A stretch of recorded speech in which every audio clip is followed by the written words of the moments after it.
घुटना, कंधा या कमर, चाहे जैसा हो दर्द, डॉक्टर ऑर्थो आपको देता है दर्द से पूरी आजादी, एक भरपूर जिंदगी।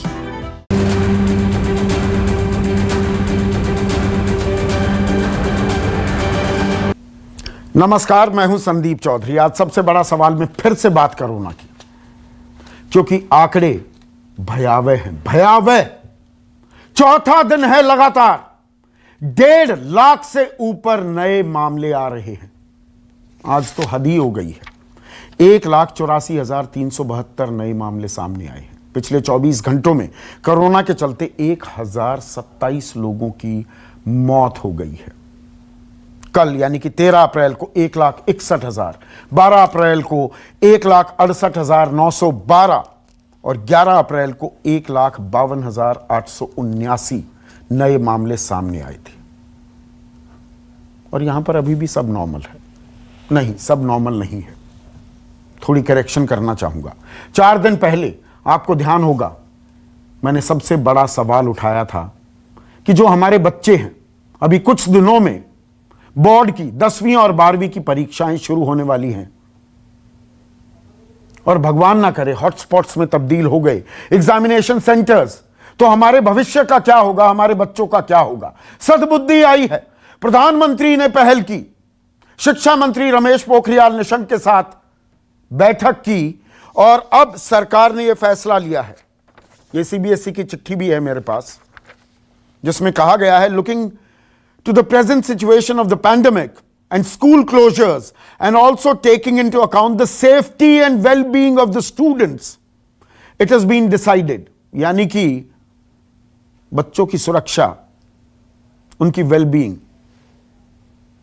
के चलते सरकार ने फैसला किया है कि 10वीं की बोर्ड की परीक्षाएं रद्द कर दी गई हैं और 12वीं की परीक्षाएं टाल दी गई हैं। जो 4 मई से 12वीं की सीबीएसई की परीक्षा होने वाली थी, अब वो 7 जून से होंगी। तो सरकार ने फैलते कोरोना के संक्रमण के चलते ये अच्छा फैसला लिया है हमारे बच्चों के लिए। लेकिन ये सद्बुद्धि का सिलसिला यहीं थम जाता है। अभी भी कोरोना संक्रमण को लेकर क्या हम लापरवाह हैं, बेपरवाह हैं? यह बड़ा सवाल मैं किस लिए पूछ रहा हूं? 2 चीजें। एक आस्था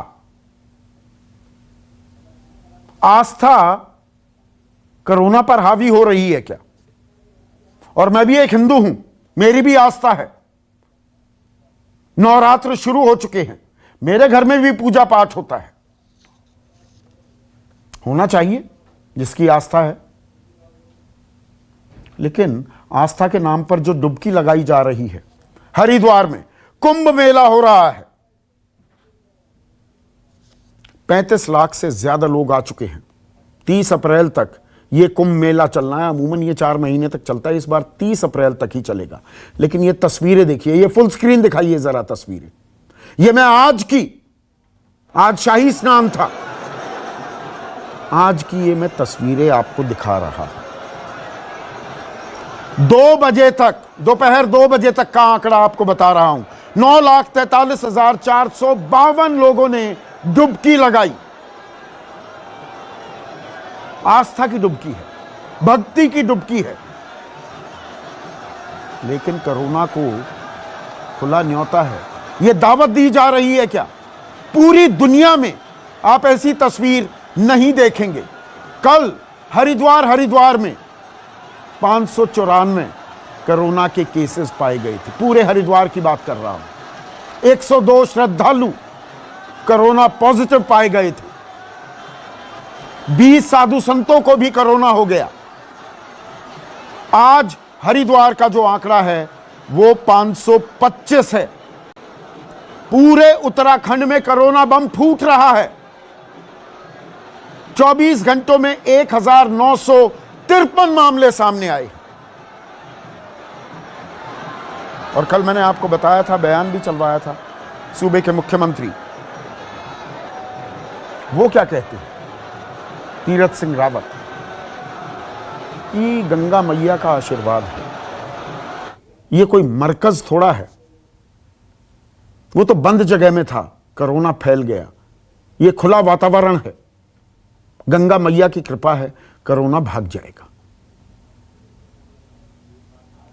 मैं आस्था और राजनीति को जोड़ने में हमेशा परहेज करता आया हूं।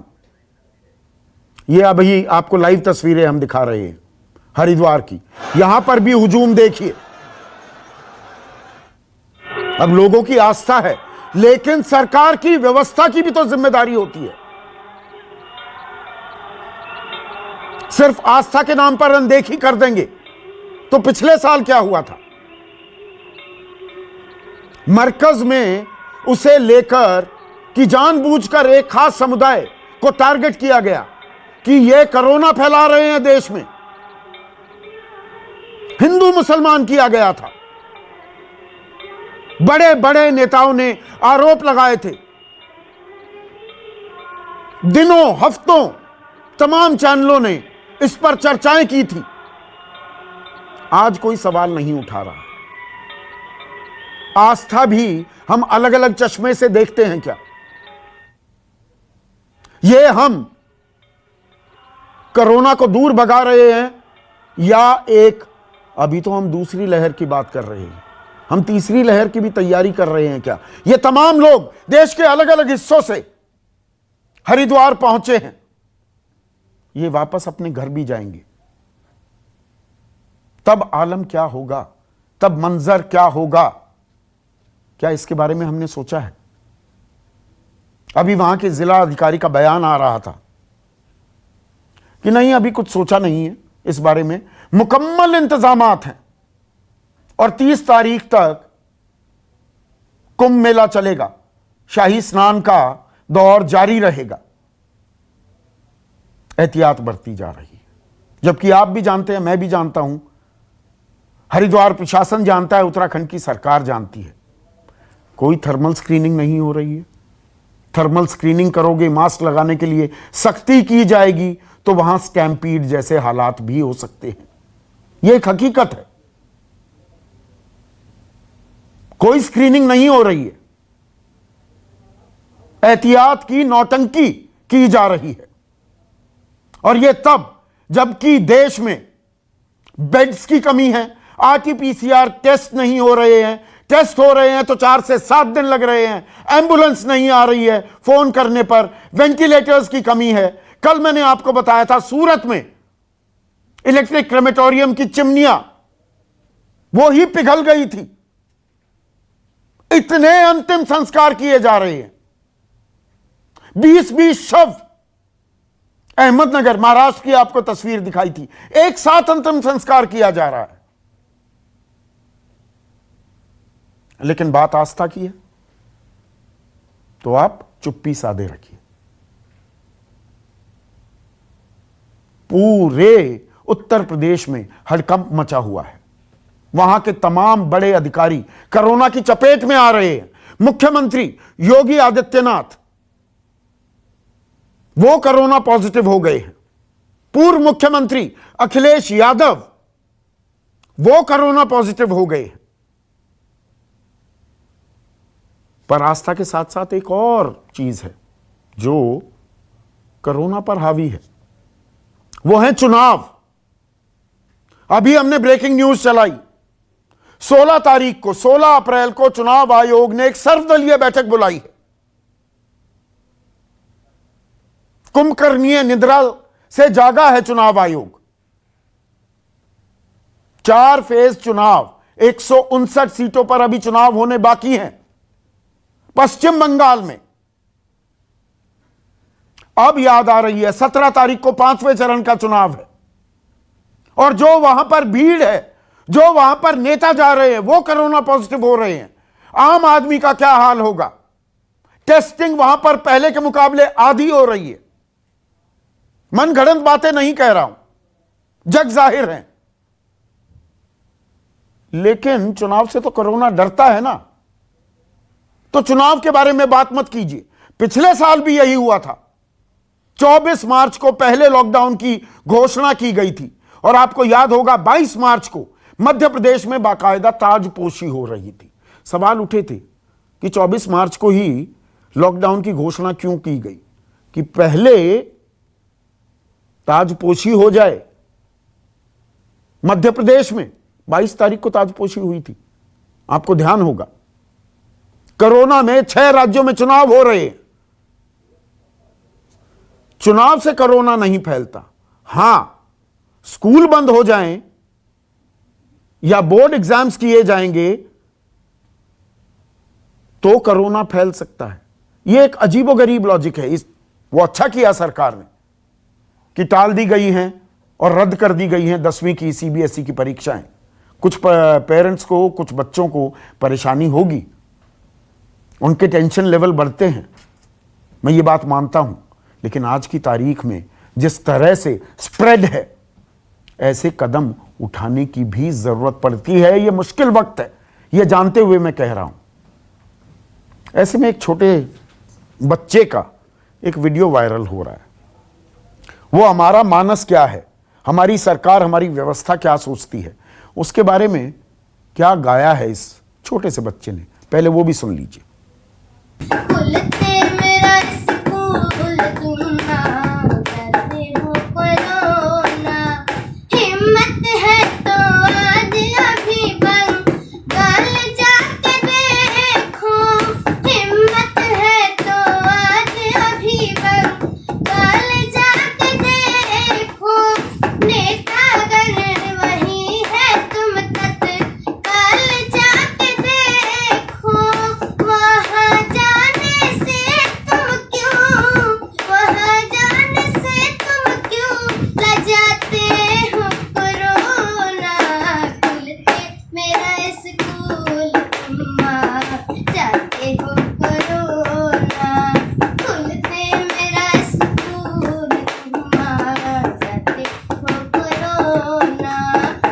बेटा, सब जगह जाता है कोरोना, सरकार को नहीं दिखाई देता। यह सबसे बड़ी चिंता का सबब है क्या? ऐसे में आज का सबसे बड़ा सवाल, आस्था और चुनाव। कोरोना पर भारी और परीक्षाएं टल सकती हैं, चुनाव क्यों नहीं? यह चुनाव सबसे बड़ी प्राथमिकता है हमारे देश में। चुनाव जरूर होने चाहिए, सत्ता जरूर बननी चाहिए। चर्चा में मेरे साथ बीजेपी के प्रवक्ता तुहिन सिन्हा, कांग्रेस की राष्ट्रीय प्रवक्ता सुप्रिया श्रीनेट, एलजेपी के नेशनल वाइस प्रेसिडेंट और मुख्य प्रवक्ता, अहम घटक हैं मोदी सरकार के, AK वाजपेयी, घनश्याम तिवारी, जीएसटी बुलाता हूं इन्हें प्यार से मैं, राष्ट्रीय प्रवक्ता समाजवादी पार्टी के, और 2 doctors, 2 experts, doctor Rahul Bhargav director हैं फोर्टिस अस्पताल गुरुग्राम के, और डॉक्टर रवि मलिक CMD हैं रैडिक्स हेल्थ केयर के। डॉक्टर मलिक, मैं पहले आस्था की बात से शुरू करता हूं। आस्था जरूरी है, मेरी भी आस्था है। गर्व से मैं कहता हूं मैं हिंदू हूं, मेरे घर में भी रीति रिवाजों का पालन होता है। पर आस्था क्या कोरोना पर भारी पड़ती है? या कोरोना को हम न्योता दे रहे हैं? जो ये तस्वीरें हैं, ये तस्वीरें आज की फिर से दिखाइए। 9,43,000 लोग आज ये 2 बजे का आंकड़ा बता रहा हूं, तो अगर मैं कहूं 13 से 14 लाख लोग आज हरिद्वार में मौजूद थे शाही स्नान के लिए, तो शायद मेरा आंकलन गलत नहीं होगा। डॉक्टर रवि मलिक, बिल्कुल आपकी बात सही है। सबसे पहले तो मैं ये बताना चाहूंगा, कोई भी धर्म हो, सबसे पहले वो धर्म सिखाता है कि अपनी शरीर की रक्षा कीजिए, अपनी जान की रक्षा कीजिए। ये सबसे इंपॉर्टेंट चीज है, चाहे वो कोई भी धर्म हो। और जो भी धर्म होता है वो सबसे पहले अस्पताल खोलता है, डायग्नोस्टिक सेंटर खोलता है, फ्री में लोगों का इलाज करता है। तो हर धर्म इस बात से मानता है कि हमारे को अपने शरीर की रक्षा करनी है। दूसरी चीज, ये बहुत ही ज्यादा गलत हो रहा है। 31 लाख लोगों का जमावड़ा, इसमें एज अ मेडिकल एक्सपर्ट मैं आपको बताना चाहूंगा इसमें दिक्कतें क्या आएंगी। मुझे ये बताइए, जो ये हरिद्वार में 18,000 लोग टेस्ट किए, उनमें से 687 लोग पॉजिटिव आए। अब इनका कॉन्टैक्ट सर्वे मैं एज अ डॉक्टर किसका करूं? इस भीड़ में किस व्यक्ति का कॉन्टैक्ट सर्वे करूं, किसको आइसोलेट करूं? जब ये गांव जाएंगे, कौन से गांव जा रहे हैं, इनके क्या एड्रेस हैं, ये किस शहर में जा रहे हैं, इट इज वेरी डिफिकल्ट। दूसरी चीज, वो 4 कीज, एक सेकंड के लिए रोक रहा हूं डॉक्टर मलिक, वो जो 4 कीज हैं, टेस्टिंग, ट्रैकिंग, ट्रेसिंग, ट्रीटमेंट, कहां से ट्रैक करो, कहां टेस्ट करो, कहां ट्रेस करो इन लोगों को? बिल्कुल, और सबसे बड़ी चीज है, मास्क भी आपका तभी अच्छे से काम करेगा जब आप सोशल डिस्टेंसिंग करेंगे। आपको लग रहा है कि इस भीड़ में कोई सोशल डिस्टेंसिंग हो रही है? 31 लाख के लोग यहां पर, तो हम शादियों को चाहते हैं कि 50 लोगों में शादी निपट जाए, जो कि बड़ी अच्छी पहल है। यहाँ हमारे बच्चे, अब बहुत बच्चे टेंशन में, हमने उनके एग्जाम बंद कर दिए। क्या इसलिए बंद करे हैं कि इतने बड़े बड़े जमावड़े हो? मैं भी हिंदू धर्म को मानता हूं, मेरी भी आस्था है, लेकिन शरीर को बचाना बड़ी जरूरी है। दूसरी चीज, पिछले 24 घंटे में 1,84,000 केसेस हुए हैं। ये आंकड़ा अगर आप केवल 1.5% की भी मोर्टेलिटी लेके चलेंगे तो 2,3500 मृत्यु आज हमने बुक कर ली है। 3,3500 मृत्यु, कल भी हमने 2,500 मृत्यु बुक करनी है। आने वाले 4 हफ्ते में इतनी मृत्यु होंगी, ये एक बहुत बड़ी बात है। डेथ को रोकिए। और सबसे बड़ी बात है, हमारा अपने बच्चों के प्रति क्या कर्तव्य है। जब हम अपने गांव में, शहरों में जाएंगे, हमारे बच्चे अभी अनप्रोटेक्टेड हैं। लेस देन 18 ईयर्स की पॉपुलेशन 41% है, उनके पास वैक्सीन नहीं है, वो बेचारे अबोध बालक हैं और उनको भी हम कोरोना देंगे। तो ये बड़ी इंपॉर्टेंट, मेरी एक विनम्र बेनती है कि इस चीज को बहुत ही केयरफुली किया जाए, नहीं तो ये एक बॉम्बशेल की तरह एक्सप्लोड कर सकता है इस पैंडेमिक। और आज कोरोना खुश हो रहा होगा। कोरोना जो ढूंढ ढूंढ के एक एक व्यक्ति को देखता है, उसे लगता है इतने व्यक्तियों का एक जमावड़ा मुझे मिल गया है, तो आज ये कोरोना खुश हो रहा होगा। मैं किसी की भी भावना को ठेस नहीं पहुंचाना चाह रहा, लेकिन एज अ मेडिकल एक्सपर्ट मैं बताना चाहूंगा कि आने वाले समय में हमें बहुत खास ध्यान रखने की जरूरत है। और 75 साल होने वाले हैं, अगले साल 75 साल हो जाएंगे डॉक्टर राहुल भार्गव। अब हम एक मैच्योर डेमोक्रेसी हैं, हम कोई दूध पीते बच्चे नहीं हैं। गंभीर सवालों पर बिना कोई राजनीतिक या आस्था का चश्मा लगाए हम परिपक्व चर्चा भी कर सकते हैं। आस्था का मतलब यह नहीं है कि हम मौत को, किसी वायरस को न्योता दें।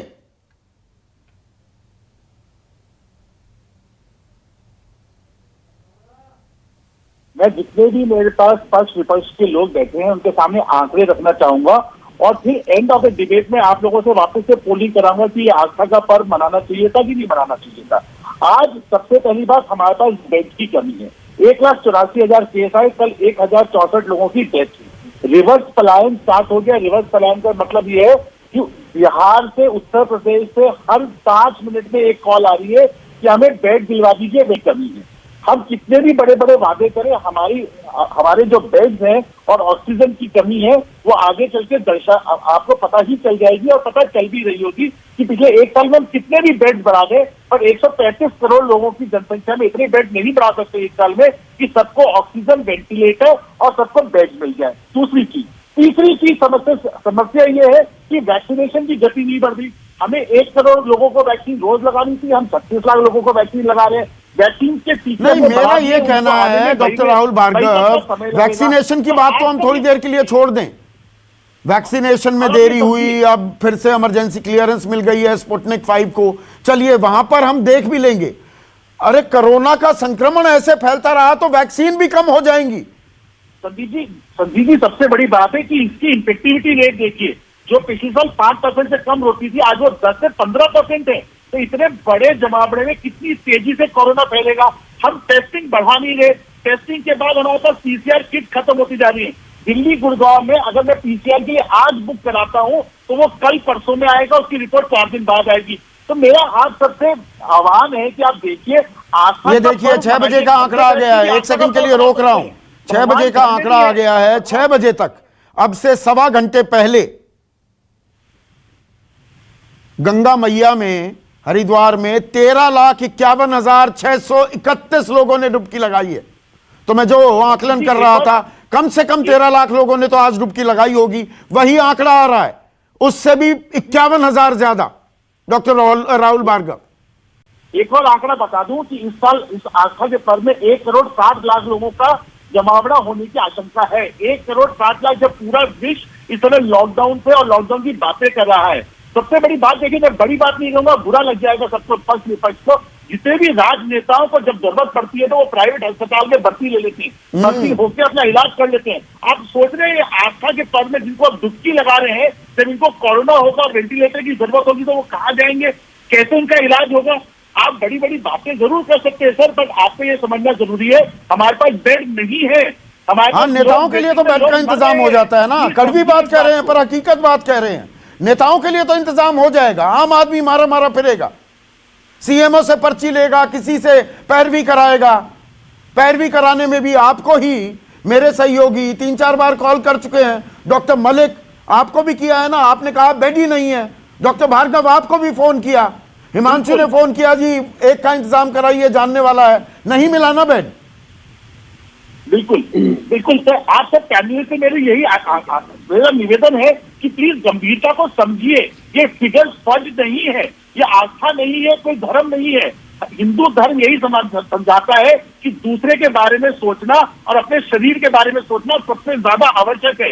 राम राज्य की बात करनी चाहिए राधा देन ये आस्था के पर में डुबकी लगानी।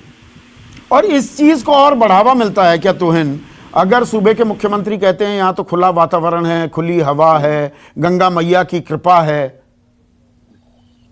तो कोरोना नहीं होगा, मरकज में तो बंद कमरा था। देखिए, निश्चित तौर पे जो दृश्य कुंभ के नजर आ रहे हैं वो चिंता का विषय है। मैं 2-3 बात यहाँ पे रखना चाहता हूँ। आज से 10-12 दिन पहले स्थिति जो थी, ये जो जिस प्रकार से वृद्धि हुई है केसेस में, ये 4 या 5 राज्यों तक सीमित थे। तो जिस रफ्तार से बढ़ोतरी हुई है, हर स्टेट एडमिनिस्ट्रेशन का ये दायित्व था कि वो फैक्टर इन करे कि किस रफ्तार से मतलब वहाँ पे समस्याएं उत्पन्न हो सकती है। तो क्या व्यवस्थाएं की गई थी, ये जो है राज्य का कोई अगर प्रवक्ता हो या ऑफिशियल हो तो बता सकता है। मैं ये मानता हूं कि वहां पे जो है टेस्टिंग बड़े पैमाने पे हुई है, लेकिन हाँ, आज भी जो है बातचीत चल रही है कि ये कुंभ जितना जल्दी समाप्त हो सके। ये एक बात है कि मैं खुद चूंकि एक राष्ट्रीय दृष्टिकोण लेके चल रहा हूं, ये जमावड़ा जो है ये चिंता का विषय है और कितनी एहतियात बरती गई है आप ही बता सकते हैं ना। तो 2 गज की दूरी, मास्क है जरूरी है, हो रहा है क्या वहां पर? नहीं, वो तो संभव नहीं है, कुंभ में संभव नहीं है। मैं वही कह रहा हूं कि आज 10-12 दिन पहले जो स्थिति थी उसके आकलन को देखते हुए राज्य ने कितनी तैयारी की है, ये हो सकता है कि आपको राज्य के कोई ऑफिशियल बेहतर बता सकेंगे, लेकिन हाँ, ये चिंता का विषय है। लेकिन मैं ये भी यहाँ पे बता दूं कि आज पिछले 1 साल में कुछ ऐसे राज्य भी इस वक्त यहाँ पर है, छत्तीसगढ़, महाराष्ट्र है, जहां कोई जमावड़ा नहीं हुआ है और हर राज्य सरकार को उतनी ही तैयारी की जरूरत है। नहीं, ये बात आपकी फेयर है, मैं अभी वो पूछूंगा, विपक्ष का भी पीछा नहीं छोड़ने वाला हूं। पर मुझे एक चीज बताइए, अब यहां पर जो ये कोरोना बम फूटता दिख रहा है, गलत तो नहीं कह रहा हूं मैं, हरिद्वार में पिछले साल अब कंपेयर कीजिए, जो मरकज को लेकर, जो तबलीगी जमात को लेकर 1 महीने तक नैरेटिव चला, तबलीगी जमात ने पूरे देश में कोरोना फैला दिया और बढ़ चढ़कर आपके बड़े बड़े नेताओं ने बहुत ही विवादित बयान भी दिए और आरोप भी लगाए। आज इन तस्वीरों पर क्या कहेंगे? ये टिकिंग टाइम बॉम्ब है क्या?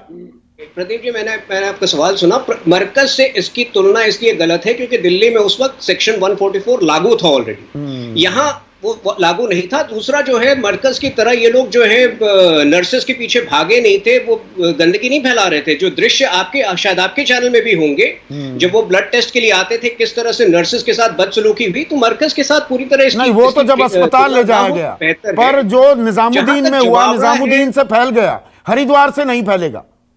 मेरा सवाल ये है, मैंने अब तक ये नहीं कहा, मैंने कहा ये बात, मैं तो यही कह रहा हूं कि कोई भी जमावड़ा हो वो चिंता का विषय है और जो राज्य प्रशासन है, जो लोकल प्रशासन है, उसको इसकी आज से 10-12 दिन पहले जिस रफ्तारी से फैला है ये, उसका आकलन करके सुनियोजित करना चाहिए था कि इतना जमावड़ा जो है वो सही है या नहीं और क्या पर्याप्त एहतियात बढ़ते गए हैं कि नहीं। ठीक है सुप्रिया, जो तुहिन कह रहे हैं यहाँ पर जो हो रहा है चिंता का सबब है, हरिद्वार में, उत्तराखंड में जो हो रहा है, लेकिन महाराष्ट्र की बात करें, सबसे ज्यादा केसेस तो महाराष्ट्र में आ रहे हैं। छत्तीसगढ़ बड़ा छोटा सा राज्य है, 3रे नंबर पर है उत्तर प्रदेश के बाद। संख्या के लिहाज से देखें तो प्रोपोर्शन में, तो रेशो में छत्तीसगढ़ बहुत आगे बढ़ जाता है। तो वहां क्यों कोरोना फैल रहा है? यहां पे तो चलिए आस्था भारी पड़ रही है, महाराष्ट्र में और छत्तीसगढ़ में क्या हुआ? वहां आपकी तैयारी क्या है? मैं आपको उसका जवाब दूंगी, लेकिन उसके जवाब देने से पहले मुझे लगता है कुछ स्पष्टीकरण दे दूं। सुप्रीम कोर्ट जो देश का उच्चतम न्यायालय है उसने माना है कि तबलीगी जमात ने कोरोना नहीं फैलाया था। तो सबसे पहले तो यहां पर अगर कोई भी टीका टिप्पणी उसके बारे में हो रही है तो उच्चतम न्यायालय की अवमानना करी जा रही है, उसके बारे में बिल्कुल मत बोलिए, क्योंकि उच्चतम न्यायालय ने यह माना है कि वहां से नहीं फैला था। दूसरा, यह सच है कि अगर कोरोना के दौरान कोई भी कहीं भी एकत्रित होता है, चाहे हिंदू हो, मुसलमान हो, सिख हो, ईसाई हो, वो गलत है। लेकिन तब केसेस कुल 5,000 थे, आज संक्रमण के मामले 1,80,000 आ रहे हैं और ये दृश्य भयावह है। जब मैंने ये दृश्य देखा था आज से 4 दिन पहले, मेरे मुंह से 2 ही शब्द निकले थे और वो शब्द सरकाज़म नहीं था, वो शब्द विस्मय का नहीं था, वो शब्द घबराने का था। हे भगवान, ये हो क्या रहा है? इतनी बड़ी संक्रमण है, इतनी बड़ी महामारी है और इतने लोग एक जगह इकट्ठा है। बिल्कुल सही बात है, न ट्रीटमेंट, न टेस्टिंग, न ट्रैकिंग, कुछ नहीं हो सकता है। मैं छत्तीसगढ़ और महाराष्ट्र का जवाब जरूर दूंगी, लेकिन उसके पहले मैं मोदी जी की बात याद दिलाऊंगी। मोदी जी ने अभी कुछ दिनों पहले चीफ मिनिस्टर्स के साथ मीटिंग करने के बाद कहा था कि आप टेस्टिंग पर्याप्त मात्रा में करिए और अगर उससे आपके नंबर बढ़ते हैं और लोग उस पर टीका टिप्पणी करते हैं तब भी घबराइएगा मत। मैं उनकी बात मानती हूं और इसलिए मानती हूं क्योंकि 10 दिन पहले मेरे परिवार में कोई संक्रमित हो गया था कोरोना से लखनऊ में और नाकों चले चढ़ गए थे क्योंकि प्राइवेट टेस्टिंग यूपी में ऑलमोस्ट बंद कर दी गई है। लखनऊ अब में आप फिर यूपी की बात करने लगी। सवाल महाराष्ट्र छत्तीसगढ़ का हो रहा है। सुप्रिया। हाँ संदीप जी, मैं यूपी में हूं तो मैं एक बार उसकी असलियत बता दूं। हाँ। मैं यूपी में हूं, यहां पर लखनऊ में आप प्राइवेट टेस्टिंग नहीं कर सकते हैं, आप सरकारी टेस्टिंग करिएगा और सरकारी टेस्टिंग का जो रिजल्ट है वो 4 से 5 दिन में आता है। टेस्टिंग करिए, फिर देखिए नंबर कहां जाते हैं। मुझे कोई फर्क तो नहीं मतलब पड़ता टेस्टिंग कर रहे हैं इसलिए नंबर बढ़ गए। नाला सोपारा में 10 लोग ऑक्सीजन की कमी से मर जाते हैं, वो ऑक्सीजन की कमी भी केंद्र सरकार ने कर दी। नहीं, बिल्कुल नहीं करी, बिल्कुल नहीं करी। लेकिन यह भी सच है कि बहुत सारे राज्यों में केंद्र से ही आ रहा है सामान, चाहे वो वैक्सीन हो, चाहे वो वेंटिलेटर्स हो, चाहे वो ऑक्सीजन की प्रचुर मात्रा में ना हो। मैं आपको एक बात बता दूं, ये जो लड़ाई है ना, ये तू मैं से, केंद्र वर्सेस स्टेट से, भाजपा बनाम कांग्रेस की लड़ाई नहीं है। इस लड़ाई में देशवासी कोरोना के खिलाफ खड़ा है और जरूरी है कि टीका टिप्पणी छोड़कर सही बात करी जाए। सीबीएसई एग्जाम्स का कैंसिल करना 10वीं का सही निर्णय है। राहुल गांधी ने जब निर्णय लिया था उनका उपहास उड़ाया गया था। वैक्सीन विदेशी को अप्रूव करना सही निर्णय है, जब उन्होंने लिया तो उनको लॉबिस्ट बनाया गया। मैं जानना चाहती हूं किसने कमीशन खाया मोदी सरकार में। अब तो गलत बात नहीं होनी चाहिए। यह सच है कि आज कोरोना एक बड़ी महामारी है, यह सच है कि आस्था बहुत प्राइवेट विषय है, यह सच है ईश्वर ने मनुष्य को सद्बुद्धि दी है कि गलत जगह एकत्रित मत होइए, महामारी की बुद्धि से सामना करिए। हम वो ऐसा नहीं कर रहे। तो यहां पर वैक्सीन की डोज नहीं मिल रही है, आस्था की डोज दी जा रही है। अब यहां पर सुप्रिया ने कहा, ए के वाजपेयी, कि बोर्ड परीक्षाएं 10वीं की जो रद्द कर दी गई हैं और 12वीं की टाल दी गई हैं, ये अच्छा निर्णय है। पर मुझे बताइए, ये कोरोना चुनाव से डरता है क्या? चुनाव प्राथमिकता है क्या इस देश में? अब 16 तारीख को चुनाव आयोग सर्वदलीय बैठक तो बुला रहा है, पर यह जो चुनाव का खेला चल रहा है, 27 मार्च से पहले चरण का चुनाव हुआ था, तब ये दिव्य ज्ञान के चक्षु नहीं खुले थे चुनाव आयोग के? संदीप जी, ऐसा है कि ये जो सेकंड वेव शुरू हुई है, ये अभी 10 दिन पहले शुरू हुई है। अच्छा। इससे पहले सब डाउन जाता जा रहा था। महाराष्ट्र में जरूर बढ़ रहा था, लेकिन बाकी जगह डाउन था। और आप देखिए 2020 में भी तमिलनाडु, वेस्ट बंगाल और इधर ज्यादा केसेस नहीं आए थे। आप रिकॉर्ड की बात हाँ, वो रिकॉर्ड में ये भी है। मैं एक चीज बता दूं कि मैंने और वो बताए हैं आंकड़े। 1 अक्टूबर 2020 को पश्चिम बंगाल, असम, तमिलनाडु, केरल, पुडुचेरी में जितने टेस्ट हो रहे थे, उसमें 45 से 58% का डिप आ गया। डेथ हो रही थी क्या? डिप आ गया, टेस्टिंग कम हो गई। हम कह रहे डेथ हो रही थी क्या? हाँ, डेथ का रिकॉर्ड भी देख लीजिए। हाँ, क्योंकि आंकड़े अगर आप छिपाएंगे तो कैसे बात, आंकड़े छिपाएंगे तो कैसे पता लगेगा? आप बोलने तो दो। हाँ, बोलिए ना। तो दर्शकों को नहीं, मैं आंकड़े बता रहा हूं। मेरा कहना यह है कि जब इलेक्शन कमीशन ने ऑल पार्टी मीटिंग बुलाई है, कई बार बुलाई है, और सारे राज्यों के चीफ सेक्रेटरी, चीफ मिनिस्टर सबसे बात करके ये प्रोग्रामिंग इलेक्शन की तय की गई थी। सबकी सामूहिक जिम्मेदारी, सबकी सामूहिक। मतलब और ये आम आदमी का, आपका भी हो सकता है चालान कटा हो कि अकेले गाड़ी चला रहे हो और मास्क ना पहना हो, तो अकेले गाड़ी में भी मास्क पहनना जरूरी है। गाड़ी सार्वजनिक स्थान है, पब्लिक प्लेस है। ये रैली पब्लिक प्लेस नहीं है, ये मंच पब्लिक प्लेस नहीं है। बिना मास्क के लोग बैठे हुए हैं। किसी नेता का चालान कटाया आज तक? किसी पुलिस वाले में हिम्मत है? आम आदमी को तो लठ बरसाते हैं। संदीप बाबू जवाब देने दो ना, समस्या गंभीर है ये, इसको कोई डिनाई नहीं कर सकता। और हर राज्य में हो गई, छत्तीसगढ़ हो, महाराष्ट्र हो, यूपी हो, गुजरात हो, बिहार हो, सब जगह बहाव स्थिति हो गई है। कुंभ का अभी आप बात कर रहे थे, कुंभ पे एक बात बताइए, क्या हम लोगों की जिम्मेवारी नहीं है कि हम न जाएं? कौन रोकेगा इसको? देखिए, सेंटर ने 8 पन्नों की एसओपी बना के 21 जनवरी 2021 को उत्तर प्रदेश और उत्तराखंड की सरकार को बकायदा भेज दी। पिछले साल देशवासी बहुत गैर जिम्मेदार थे, इसीलिए 3-3 दफा लॉकडाउन लगाया गया, लोगों को प्रोत्साहित तब आपने क्या कहा था? तब लोगों ने, विपक्ष ने क्या कहा? लोग गैर जिम्मेदार थे, तब लॉकडाउन लगाना जरूरी। अब लोगों की जिम्मेदारी है, लोग क्यों जा रहे हैं? कैसे मैं कहूंगा, लोग क्यों जा रहे हैं? नहीं, हम क्या देखिए ना, अब पिछली बार क्या हुआ, मोदी जी आए फ्रंट लाइन में, लॉकडाउन लगाया, कॉन्फिडेंस बूस्टअप किया, थाली बजवाई, दिए जलवाए। लॉकडाउन किया तो लोगों ने कहा कि लॉकडाउन क्यों कर दिया?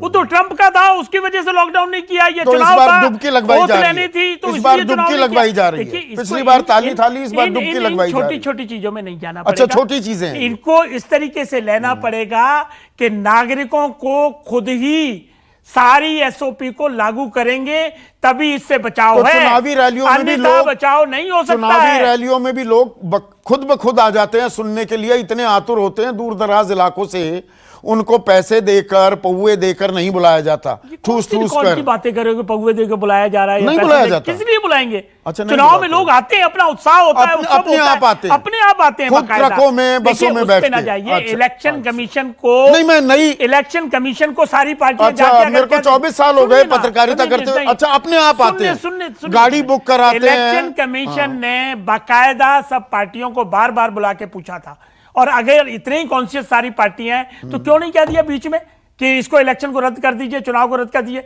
किसी ने अप्रोच किया? कांग्रेस भी बैठी है, समाजवादी पार्टी बैठी है, या किसी ने किया वो अप्रोच? तो ये हमारे ऊपर मत थोपिए सारी जिम्मेवारी। देखिए, ये सामूहिक जिम्मेवारी है सबकी बकायदा। ठीक है घनश्याम तिवारी, आपने कब कहा कि चुनाव नहीं होने चाहिए, कि नहीं हम चुनाव नहीं लड़ेंगे?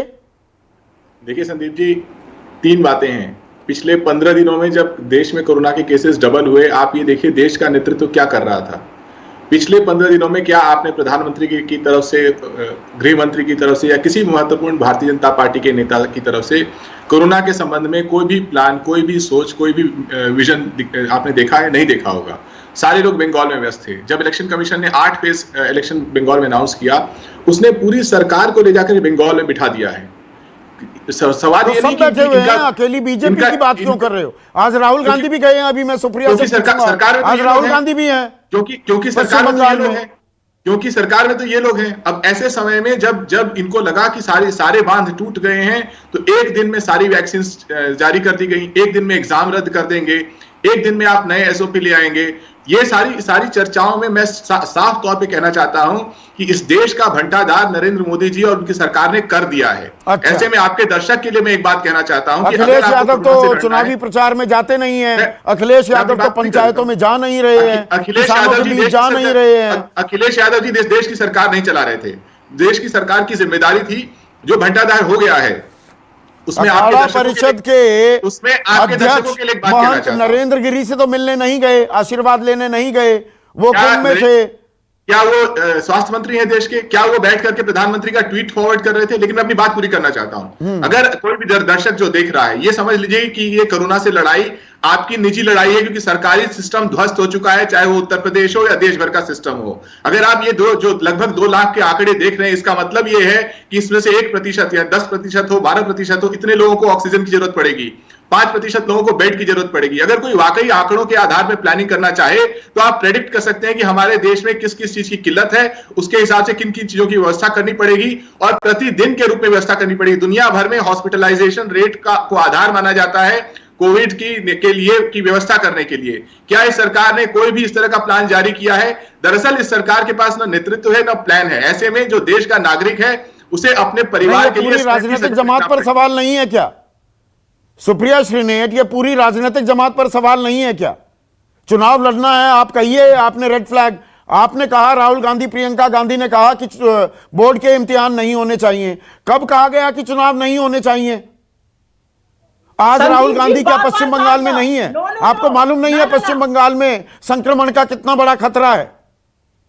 मैं आपको जवाब देती हूं संदीप जी, हम बार बार कह रहे थे और बहुत सारी विपक्षी पार्टियों ने कहा चुनाव करने का समय नहीं है, लेकिन मद और अहंकार में चूर ये सरकार किसी की बात मानती नहीं है, किसी की बात समझती नहीं है। इलेक्शन कमीशन को सर्वदलीय बैठक तब करनी चाहिए थी, अब क्या सर्वदलीय बैठक हो रही है? जब चुनाव होगा तो विपक्ष को पूछा जाएगा आप वहां क्यों जा रहे हैं? तो क्या हम हाथ पे हाथ धरे बैठे रहे? भैया चुनाव होगा, जाओ लड़ लो, हम तो कोरोना का सामना करेंगे।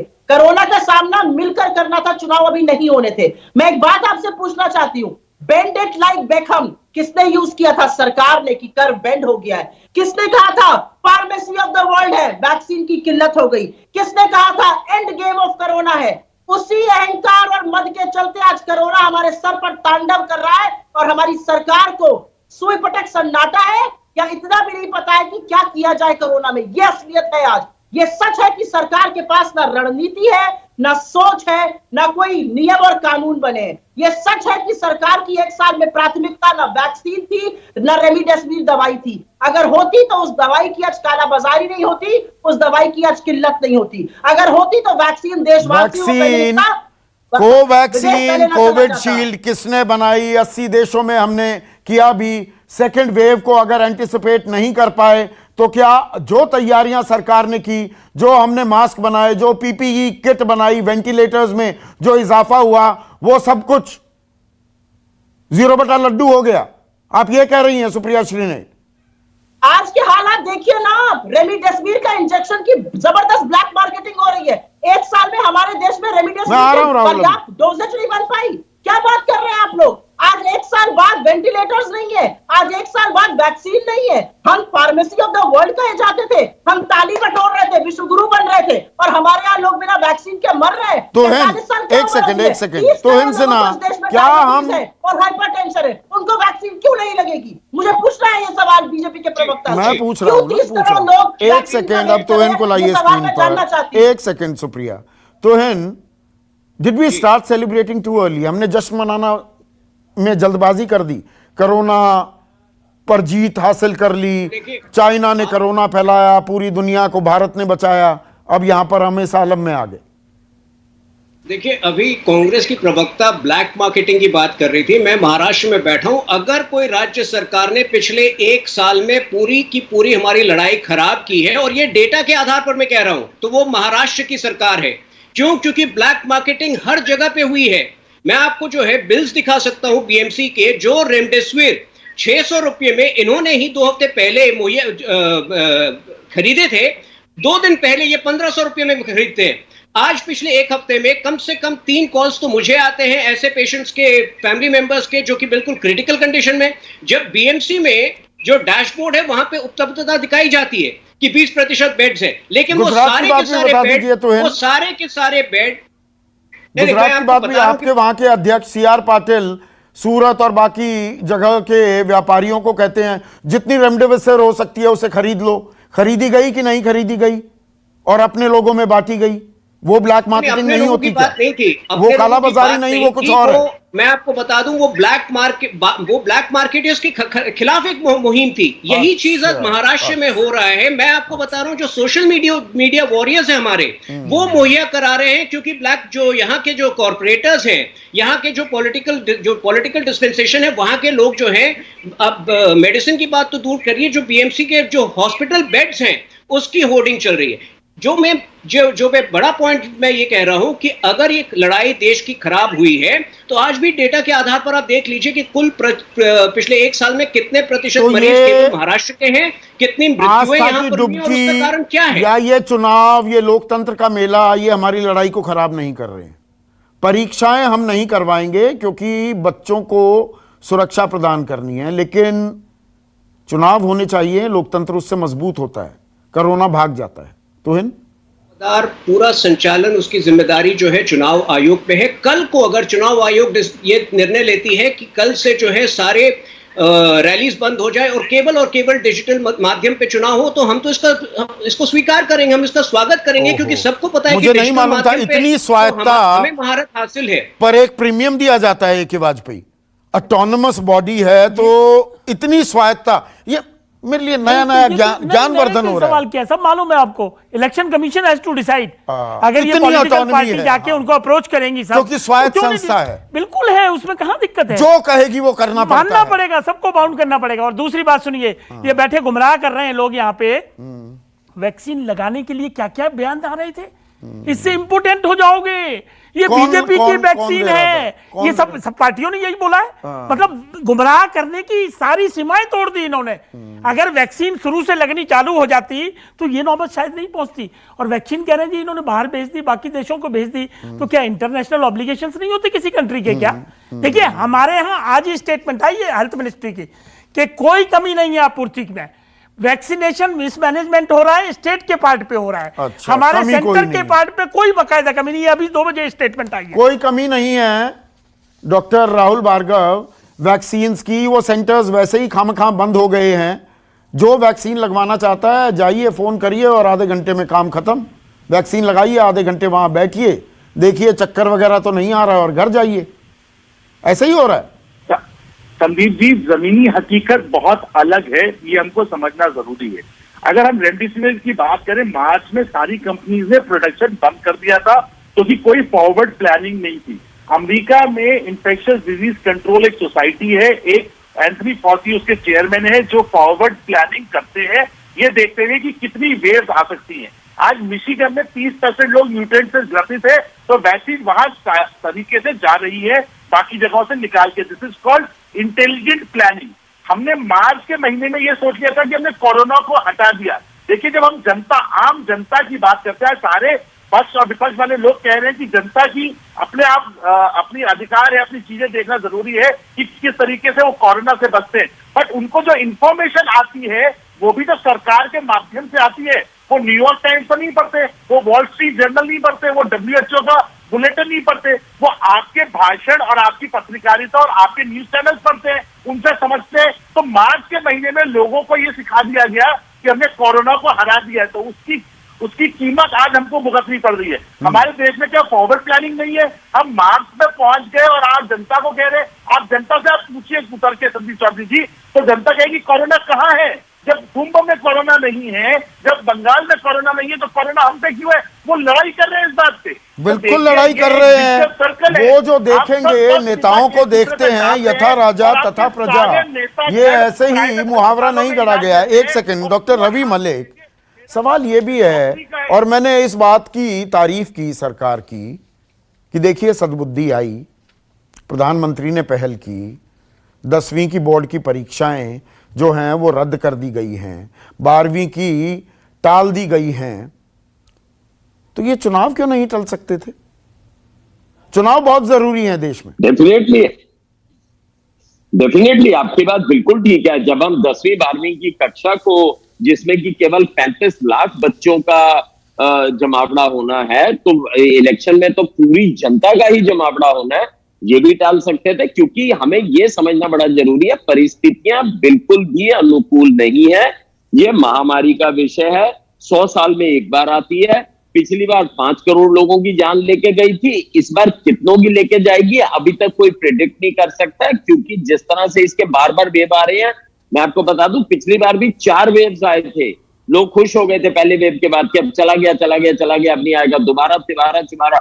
ये पैंडेमिक्स के अंदर, महामारी के अंदर वेव्स आते हैं, और फॉरवर्ड प्लानिंग थिंकिंग बहुत ज्यादा स्ट्रेटेजिक उसकी हमारे को जरूरत होती है। और जहां डॉक्टर तक मलिक, जिस विषय आप पे बात कर पॉलिटिशियन रहे थे, नहीं हैं। की बात कर रहे थे। डॉक्टर मलिक, आप पॉलिटिशियन नहीं है, पर मैं एक पॉलिटिकल सवाल आपसे पूछना चाहूंगा। यहां पर ए.के. वाजपेयी वो कह रहे हैं, और तोहिन ने भी कहा कि देखिए चुनाव आयोग का फैसला है, चुनाव आयोग एक ऑटोनमस बॉडी है, स्वायत्त संस्था है। मतलब इतनी स्वायत्तता है, ये मेरे लिए एक ज्ञान की बात है। पर स्वायत्त संस्था वो कोई मेडिकल एक्सपर्टीज तो है नहीं चुनाव आयोग के पास, उसके लिए और संस्थाएं हैं। क्या सलाह मशवरा नहीं होना चाहिए? एक इतना बड़ा चुनाव, और 8 चरण का चुनाव किया जा रहा है एक राज्य में। पिछले बार लोकसभा चुनाव भी 7 चरण में हुए थे, 8 चरण में आप स्टैगर कर रहे हैं चुनाव को। क्या मेडिकल एडवाइस नहीं लेनी चाहिए थी, या ओपिनियन नहीं लेना चाहिए था चुनाव आयोग को? बिल्कुल, मैं इसमें मेडिकल फैक्ट्स पे ही आपको जवाब दूंगा कि ये वायरस जो है रोज अपना प्रतिरूप बदल रहा है। आप देखिए पिछले 1 महीने में 10 गुना ज्यादा बढ़ गया। तो क्या हम पुरानी स्ट्रेटजी चलाते रहेंगे?